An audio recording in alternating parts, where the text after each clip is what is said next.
Hello friends, स्वागत है आप सभी का आदित्य क्लासेस में। तो जैसा कि हम लोग पढ़ रहे थे एसएससी सीजीएल 2023 के प्रॉफिट एंड लॉस के सवालों को, तो उसको मैंने एक कॉपी में लिखा था, वो कॉपी मिल नहीं रही है। तो अभी आज जो हम लोग पढ़ने वाले हैं वो है एसएससी सीएचएसएल 2023। सीजीएल 2023 के जो बाकी बचे सवाल हैं, एक पार्ट तो कंप्लीट हो गया था, लेकिन जो सवाल बच गए हैं उनको जो है मैं अभी जैसे ही कॉपी मिल जाएगी तो मैं आने वाले 2-3 वीडियोज में करा दूंगा। ठीक है, तो अभी जो हम लोग पढ़ने वाले हैं आज वो है एसएससी सीएचएसएल 2023 के प्रॉफिट एंड लॉस के सवालों को। ठीक है, तो चलिए, ये आपका क्या है, पार्ट 1 है।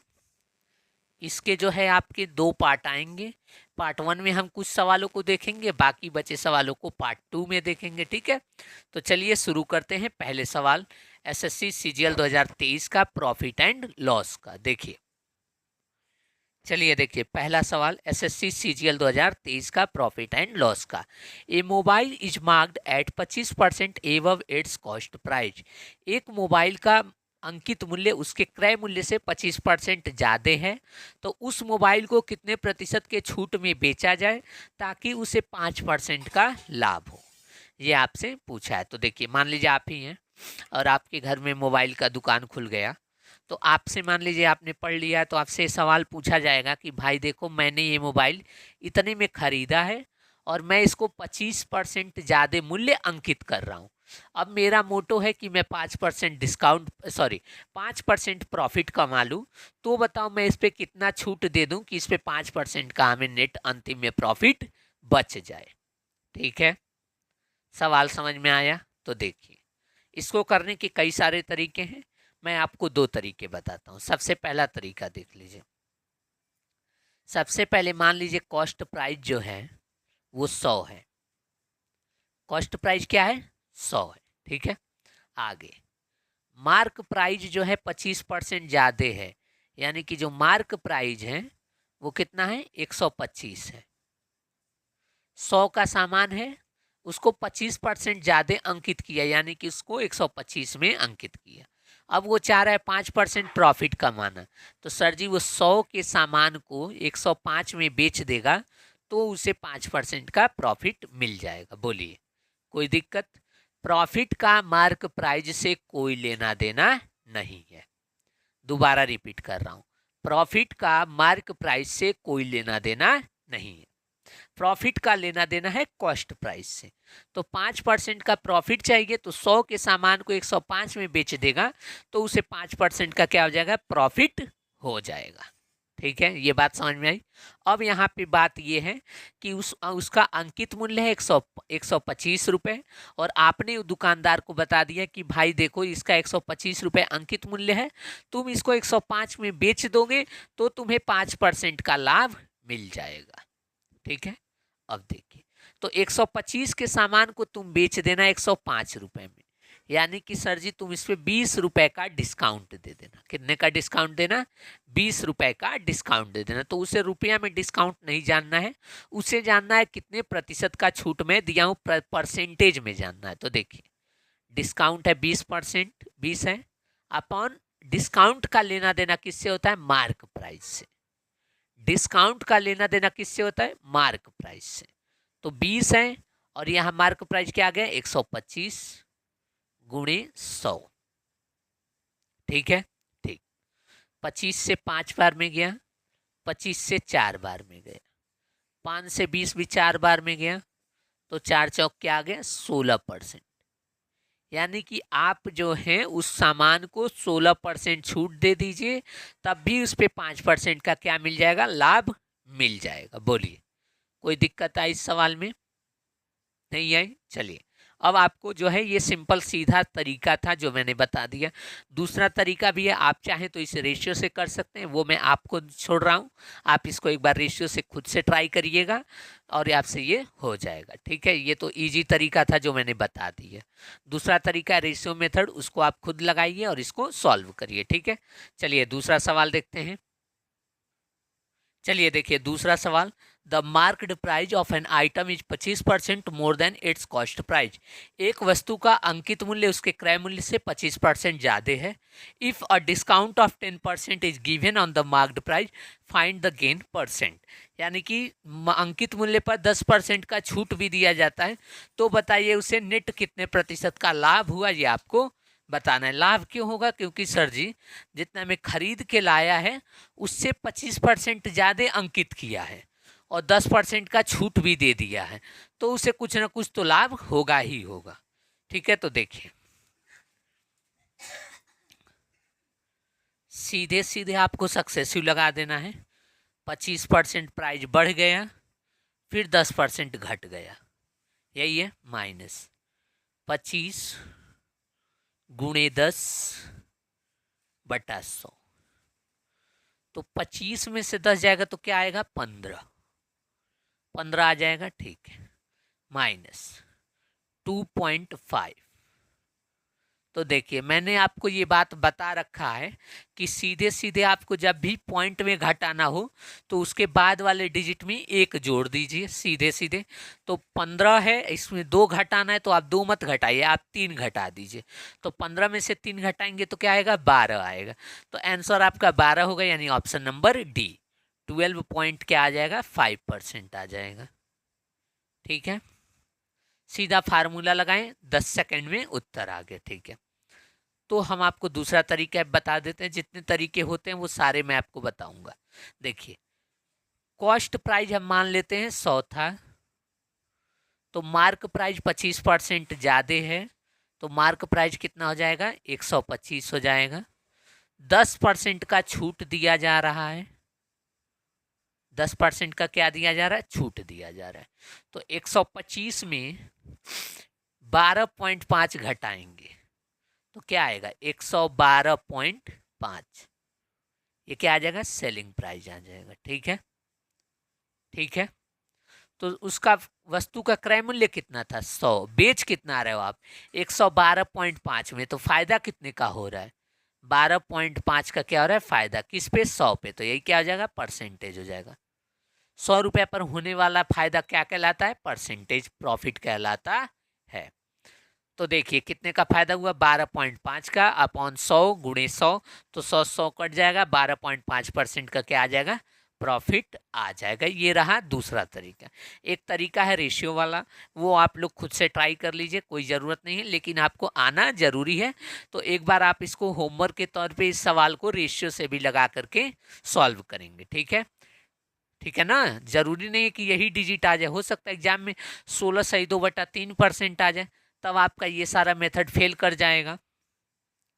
तो जो इसीलिए आपको सारे मेथड जो भी एक सवाल को सॉल्व करने के लिए होते हैं वो सब के सब आपको आना जरूरी है। ठीक है, चलिए तीसरा सवाल देखते हैं। चलिए क्वेश्चन नंबर 3 देखिए। ए टेबल इज मार्क्ड एट ₹1700। एक टेबल का अंकित मूल्य 1700 रुपये है and a discount of 5% is given, और उसको जो है 15% के डिस्काउंट पर बेचा जाता है, तो उसका सेलिंग प्राइस क्या होगा ये आपको बताना है। ठीक है, तो इसका जवाब आप लोग कमेंट सेक्शन में देंगे। इजी सवाल है, इसमें करके हम समय नहीं व्यर्थ करेंगे। अगला सवाल देखते हैं। ठीक है, ये आप लोग कर लेंगे? बिल्कुल कर लेंगे। चलिए अगला सवाल देखते हैं। चलिए अगला सवाल देखते हैं। ए trader marks is good 25% above the cost price and allow a discount of 12% on their bill, how much percent profit trader earn. ये टाइप इतनी बार रिपीट हो चुका है कि आप लोग इसे कर लेंगे, लेकिन जो नहीं कर पाएंगे उनके लिए मैं बता दे रहा हूँ। तो देखिए एक ट्रेडर, एक व्यापारी जो है अपने वस्तुओं का अंकित मूल्य उसके क्रय मूल्य से 25% ज़्यादा अंकित करता है और 12% का छूट भी देता है, तो बताइए उसे कितने प्रतिशत का लाभ हुआ ये आपको बताना है। तो देखिए पहले तो प्राइस को क्या किया? 25% बढ़ा दिया, बाद में 12% घटा दिया, माइनस 25 गुणे 12/100। 25 में से 12 घटाएंगे तो क्या आएगा? 13 आएगा। ठीक है, माइनस 25 गुणे 12। तो देखिए यहाँ पे 25 इंटू 10 करेंगे तो ये 250 हो जाएगा, फिर 50 करेंगे 300 हो जाएगा, तो ये 3 हो जाएगा। तो 13 में से 3 गया तो 10% का क्या हो रहा है, प्रॉफिट हो रहा है।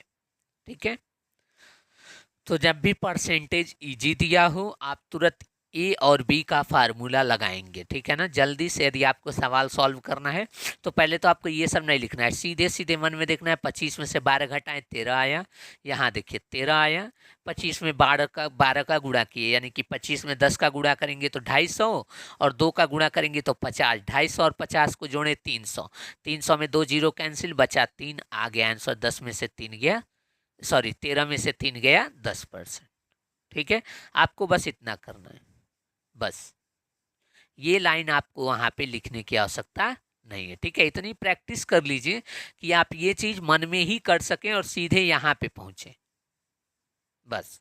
और कोई मकसद नहीं हमारे पढ़ाने का, हमारे पढ़ाने का यही मकसद है कि आप एग्जाम में सवाल को जल्दी कैसे सॉल्व करना सीख जाएंगे। जिस दिन आप जल्दी करना सीख जाएंगे उस दिन आप सिलेक्शन भी ले लेंगे। ठीक है, चलिए अगला सवाल देखते हैं। चलिए 5वां सवाल देखते हैं। The cost price of 240 article is same as the selling price of X article, if profit is 20%, find the value of X. ये एसएससी सीएचएसएल के 2023 के आए हुए बेस्ट सवालों में से एक है, ऐसा मुझे लगता है। क्यों? इसमें नया क्या है? नया ये है कि अब तक एग्जाम में सवाल क्या आता था? अब तक सवाल ये आता था कि 14 वस्तुओं का क्रय मूल्य 25 वस्तुओं के विक्रय मूल्य के बराबर है, तो प्रॉफिट परसेंट बता दीजिए। तो क्या बता दीजिए? प्रॉफिट परसेंट बता दीजिए। ये कई सालों से पैटर्न चला आ रहा था, लेकिन अब इसको उसने बदल दिया। उसने बोल दिया कि 240 वस्तुओं का क्रय मूल्य यक्स वस्तुओं के विक्रय मूल्य के बराबर है। ये मैं आपको समझाने के लिए लिख रहा हूं, अभी इसको मैं शॉर्ट में आपको बताऊंगा, ये थोड़ा सा डिटेल बस मैं आपको बता दे रहा हूं। तो अब तक सवाल ये आता था कि 14 वस्तुओं का क्रय मूल्य 15 वस्तुओं के विक्रय मूल्य के बराबर है, लेकिन अब दे दिया है कि 240 वस्तुओं का क्रय मूल्य कितने वस्तुओं के विक्रय मूल्य के बराबर होगा, ताकि उस पर 20% का लाभ हो, ताकि उस पर क्या हो, 20% का लाभ हो। ठीक है, तो देखिए, तो यहां से सीपी और एसपी का रेशियो ले लेंगे। सीपी बन जाएगा x और एसपी बन जाएगा 240। ठीक है, ठीक। अभी मैं आपको शॉर्ट कॉन्सेप्ट समझाऊंगा, पहले बस मैं आपको ये डिटेल में थोड़ा सा बता दे रहा हूँ। तो सीपी और एसपी का रेशियो, सर जी प्रॉफिट है 20%, तो आप कहेंगे सीपी और एसपी का रेशियो जो होगा वो 5 और 6 होगा, यानी एसपी क्या होगा 6 और सीपी क्या होगा 5। तो ये देखिए एसपी 6 है, 6 की वैल्यू कितनी दे रखी है 240, तो सीपी 5 है, 6 की वैल्यू 240, तो 1 की वैल्यू क्या होगी 40 होगी, तो 1 की वैल्यू 40, तो 5 की वैल्यू क्या आ जाएगी 200। आंसर क्या आ गया? Option number A. ठीक है, इस वाले सवाल में उसने नया तरीके से पूछा है, आपको प्रॉफिट परसेंट दे दिया है और आपसे वस्तुओं की संख्या पूछी है। ठीक है, तो आपको ये सब नहीं करना है, ये सब मैं आपको बस समझाने के लिए बता रहा था, आपको ये नहीं करना है। सीधे सीधे बस एक बात समझ जाइए, 20% का लाभ हो रहा है, तो 5 का वस्तु कितने में बिक जाएगा? 6 में बिक जाएगा।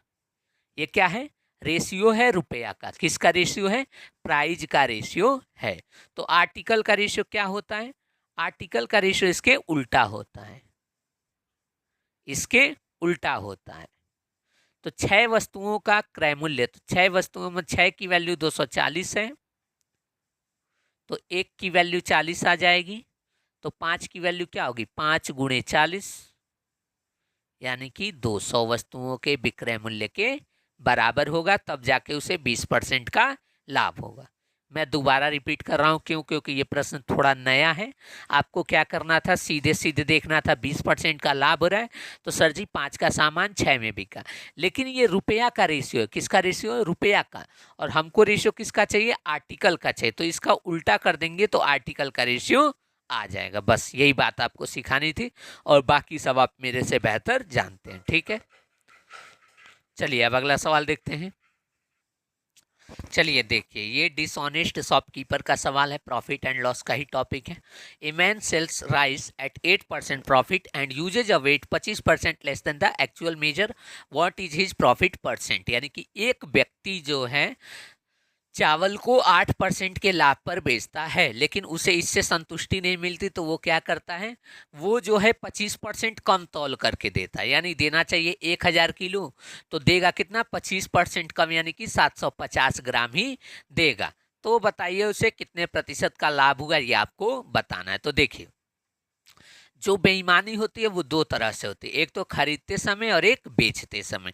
तो ये जो बेईमानी कर रहा है बेचते समय कर रहा है। कब कर रहा है, बेचते समय। इस बात को ध्यान रखिएगा, मैं ये वर्ड दोबारा बोल रहा हूँ, बेचते समय बेईमानी कर रहा है। ठीक है, तो सर जी उससे क्या मतलब, आप क्या कहना चाह रहे हैं? तो देखिए, सबसे पहले 8% का प्रॉफिट, तो इसको फ्रैक्शन में लिख लीजिए, 8/100।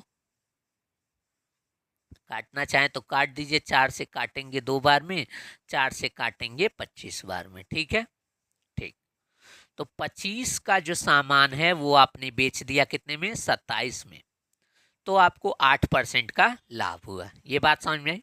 अब ध्यान से देखिएगा, इस 25% के साथ क्या होगा, ये जो बेईमानी किया है, कब किया है, बेचते वक्त। तो सबसे पहले तो आप उसको फ्रैक्शन में बनाइएगा, 1/4 बनेगा। बताइए, खरीदते वक्त बेईमानी किया है कि बेचते वक्त? को आप कहेंगे बेचते वक्त किया है, यानी कि जो नीचे वाली वैल्यू होगी वो सेलिंग प्राइस को रिप्रेजेंट करेगी। और जब खरीदते वक्त बेईमानी करेगा तो जो नीचे वाली वैल्यू होगी वो कॉस्ट प्राइस बन जाएगी। बस इतना आप समझ गया, जो उसको डिसऑनेस्ट शॉपकीपर के किसी भी सवाल में दिक्कत नहीं आएगा। अच्छे से इस बात को समझ लीजिए, जितने प्रतिशत का बेईमानी किया उसे फ्रैक्शन में लिख लीजिए। अब देखिए, बेईमानी खरीदते वक्त किया है या बेचते वक्त, तो वो बेचते वक्त किया है, यानी कि जो नीचे वाली वैल्यू होगी वो सेलिंग प्राइस कहलाएगी। यानी कि 4 में बेच रहा है, फायदा हो रहा है, तो 3 का सामान 4 में बेच रहे हैं। यहाँ तक कोई दिक्कत? कोई दिक्कत नहीं। सर जी 3 से काटेंगे 9 बार में कट जाएगा, तो ये आ जाएगा 25 और ये आ जाएगा 36। बोलिए, कोई दिक्कत हुई? बिल्कुल नहीं। तो 25 का सामान 36 में बिक गया, यानी 11 का फायदा हुआ। अपॉन सीपी क्या है, 25, गुणा किससे करेंगे, 100 से, तो हमें प्रॉफिट परसेंट निकल के आ जाएगा। 25 से 100 4 बार में गया, 11 चौक 44%। Option number A.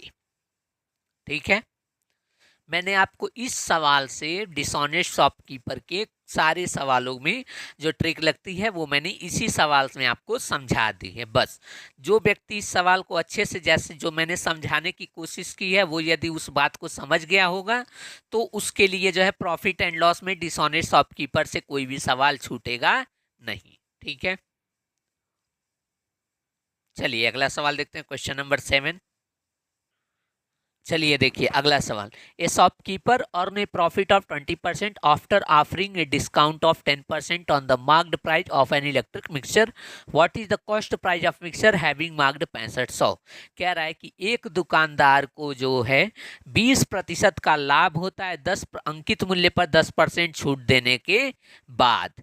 यदि मिक्सचर का अंकित मूल्य 6500 है तो उसका क्रय मूल्य क्या है, ये आपको बताना है। तो देखिए, ये सवाल जो है बहुत बार रिपीट होता है। क्रय मूल्य दे करके आपसे क्या पूछ देता है, अंकित मूल्य, या अंकित मूल्य दे करके आपसे पूछ देता है क्रय मूल्य। ठीक है, तो जो भी आपसे पूछे आपको बस एक ही काम करना है, सीपी और एमपी का रेशियो निकाल लेना है। सीपी और एमपी 100 माइनस डिस्काउंट, तो 100 में से 10 जाएगा तो 90 आ जाएगा। 100 प्लस प्रॉफिट, तो 100 में 20 जोड़ देंगे तो 120 हो जाएगा। ठीक है, अब इसको काट देंगे, ये 3 और ये हो जाएगा 4, यानी मार्क प्राइस 4 है तो 3 क्या होगा, 3 होगा आपका सॉरी 3 क्या होगा आपका, 3 होगा आपका अंकित मूल्य, सॉरी क्रय मूल्य। ठीक है, ठीक है यहाँ तक। अब देखिए सर जी, 4 यूनिट की जो वैल्यू आई है वो आई है 6500, तो 6500 कौन, तो 65 गुणे 100 लिख दे। कोई दिक्कत होगी? बिल्कुल नहीं होगी। तो हमें क्या निकालना है, क्रय मूल्य, यानी 3 यूनिट की वैल्यू, 3 यूनिट की वैल्यू निकालनी है। तो देखिए 65 गुणे 100 अपॉन 4 गुणे 3। ठीक है, ठीक। सर जी ये 4 25 बार में कट जाएगा। अब देखिए, अब यहाँ पर आ गया 25 गुणे 3 गुणे 65। क्या आपको पूरा इसको सॉल्व करना है? तो डिपेंड करता है ऑप्शन कैसा दिया है, लेकिन यहाँ पे 3 देख के हमें पता चल रहा है कि डिजिटल सम जो होना चाहिए वो 3 से कट जाना चाहिए। तो देखिए यहाँ पे ये 4 है, 9 है, 9 4 13, 3 से नहीं कटेगा तो ये ऑप्शन नहीं होगा। दूसरा 8 4 12, 5 2 7, 12 7 19, 3 से नहीं कटेगा, ये भी ऑप्शन नहीं होगा। 5 4 9, 9 8 17, ये भी ऑप्शन नहीं होगा, 3 से नहीं कटेगा। 8 4 12, 7 5 12, 8 4 12, 7 5 12, 24 आ गया, जो कि 3 से कट जाता है, 6 बन जाएगा, 3 से कट जाएगा। तो ऑप्शन नंबर क्या है? डी है। बोलिए कैलकुलेशन करना पड़ा? बिल्कुल नहीं, डिपेंड करता है आपको ऑप्शन कैसा दिया है। लेकिन मैं ये अपने मन से कोई सवाल नहीं लाया हूँ, ये एग्जाम का सवाल है। देख लीजिए, आप कहेंगे कि सर जी आप लोग जो बता देते हैं वैसा एग्जाम में तो ऑप्शन आता ही नहीं है, हम लोग करने का प्रयास करते हैं वहाँ पे तो होता नहीं है।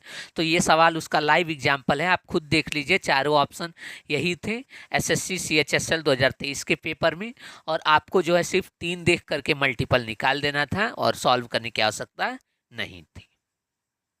ठीक है, तो ये तरीका आप ध्यान दीजिएगा, जब भी आप क्वेश्चन को सॉल्व करिए तो आपके मल्टीप्लाई में 3 आ जाए या 9 आ जाए या 11 आ जाए, कम से कम इतना जब आ जाए तो आप एक बार के लिए पूरा कैलकुलेशन न करके ऑप्शंस को चेक कर लीजिए। आपका आंसर जो है 90% केसेस में आपका आंसर तुरंत मिल जाएगा। ठीक है, बात समझ में आ रही है? दूसरा तरीका भी है यूनिट डिजिट। ये 2 तरीके बस आपको आने चाहिए, यूनिट डिजिट, एक और तरीका है सॉरी, यूनिट डिजिट से देख लीजिए, या फिर 3 9 और 11 देखते ही तुरंत आप डिविजिबिलिटी लगा दीजिए। ये दूसरा बात है। ये पहली बात, या तो यूनिट डिजिट या तो डिविजिबिलिटी। ठीक है, तीसरी चीज है आती है जो सब कुछ भी काम ना आए तो डिजिटल सम देख लीजिए, डिजिटल सम देख लीजिए। और जो फोर्थ चीज होती है जो कि सबसे बड़ा है इन चारों में सबसे बड़ा, वो है अप्रोक्सीमेशन। ये मैं आपको धीरे धीरे सिखाऊंगा, आप बस इसमें रेगुलर बने रहिए। जितने क्वेश्चन मैं करा रहा हूँ उसको आप रेगुलर देखते रहिए, कैसे मैं सॉल्व करा रहा हूँ। भले आपको आता हो फिर भी आपको देखना चाहिए, ठीक है, ताकि आप वो तरीका सीख सकें जो एग्जाम में जल्दी हो जाएगा। ठीक है, तो यही 4 बात है, या तो यूनिट डिजिट, या तो 3 9 11, या तो डिजिटल सम, या तो अप्रोक्सीमेशन। ये 4 जो समझ गया उसको जो है 25 में से 25 सवालों में एक भी सवाल में उसे कैलकुलेशन की आवश्यकता पड़ेगी ही नहीं, वो पूरा कैलकुलेट नहीं करेगा। ठीक है, मैं दिखाऊंगा आपको। अभी तो हमारी क्लास शुरुआत हुई है, अभी चलने दीजिए। जैसे जैसे चैप्टर बीतते जाएंगे, जब हम लोग कंपाउंड इंटरेस्ट पर आएंगे वहां पे आपको ये तरीका मैं अप्रोक्सीमेशन सिखाऊंगा, हर सवाल में लगाकर सिखाऊंगा अप्रोक्सीमेशन। ठीक है, समझ में आ रहा है? तो ये 4 मेथड आप लोग अच्छे से देख लीजिए, और बस आपको क्या करना है, आप कहीं से भी पढ़े हो, आपका सिलेबस कंप्लीट है, आपको अब कोई भी बैच लेने की आवश्यकता नहीं है। बस आपको जो है डेली हम जो करा रहे हैं उन सारे क्वेश्चन को खुद से सॉल्व करना है, और हमारे सॉल्यूशन भी देख लेना है कि हम कैसे करा रहे हैं। ठीक है, जैसा मैं करा रहा हूँ वो भी देखते रहिएगा साथ साथ, ताकि आपको पता चलते रहे कि एग्जाम में जो है क्या क्या वर्ड आते हैं और कैसे कैसे ऑप्शन को हम लोग चेक करते हैं। ठीक है, समझ में आया? चलिए अगला सवाल देखते हैं। चलिए क्वेश्चन नंबर 8 देखते हैं। A manufacturer marked an item at ₹75 and sold it at a discount of 14%। एक मैन्युफैक्चरर एक वस्तु का अंकित मूल्य 75 अंकित करता है और उसको 14% की छूट पर बेच देता है। इफ हिज प्रॉफिट वॉज 29%, यदि उसे कुल 29% का लाभ होता है तो उस वस्तु का क्रय मूल्य क्या होगा, ये आपको बताना है। दिया क्या है? विक्रय मूल्य। तो विक्रय मूल्य देख रहे, क्रय मूल्य जब भी पूछ ले तो सीपी और एमपी का रेशियो ले लेंगे। CP MP 100 minus discount, discount कितना है? 14। 100 में से 14 घटाएंगे तो आप बोलेंगे सर जी 86 हो जाएगा। 100 प्लस प्रॉफिट 129 हो जाएगा। कोई दिक्कत? कोई दिक्कत नहीं। सर जी देख लीजिए 43 से ये 2 बार में जाएगा, 43 से ये 3 बार में जाएगा। बोलिए, इतना तो नंबर की पहचान आपको होनी चाहिए कि देखते ही आपको समझ में आ जाए ये 4 से कट रहा है, ये 3 से कट रहा है, ये 4 से कट रहा है, ये 3 से कट रहा है, इसका मतलब 43 से दोनों कट जाएंगे। ठीक है, 2:3 आ गया। ठीक है, अब आगे देखिए, कॉस्ट प्राइस 2 यूनिट है तो मार्क प्राइस क्या है, 3 यूनिट है। लेकिन मार्क प्राइस दिया कितना है, 75 यूनिट, 75 रुपए। तो 3 यूनिट की वैल्यू क्या आ गई, 75 रुपए। तो 1 यूनिट की वैल्यू क्या आ जाएगी, 25 रुपए। ठीक है, तो आपको कॉस्ट प्राइस निकालना है, यानी 2 यूनिट की वैल्यू। तो 1 यूनिट की वैल्यू 25, तो 2 यूनिट की वैल्यू 50 रुपए। This is your answer, option number D. ठीक है, समझ में आया। चलिए अगला सवाल देखते हैं।